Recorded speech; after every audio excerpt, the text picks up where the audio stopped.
И годинава, традиционално по 10 пат, Црвениот крст на Скопје го реализира проектот Волшебна илка на желби за децата сместени во згрижувачки семејства. Илката е поставена во трговскиот центар Рамстор, а украсена е со хартиени лампиони на кои 120 деца ги имаат запишано своите новогодишни желби. Во исполнувањето на детските желби може да се вклучат компаниите и граѓаните. Желбите на децата се различни, а секое одделно на хартиениот лампион има запишано што би сакало да добие за нова година. Потоа со овие лампиони е накитена волшебната илка на желби.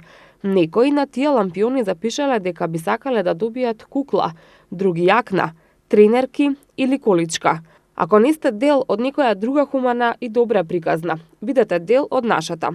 Е мотото под кое Црвениот крст ги повикува хуманите луѓе да се вклучат во проектот, за да ја зголемат радоста на овие деца за предстојните празници. Оние пак што би сакале лично да му го врачат подарокот на некое од децата, може да го направат тоа на 27 декември, кога се организира и дружба со децата пред новогодишната илка на желби, заедно со волонтерите на Црвениот крст на Скопје.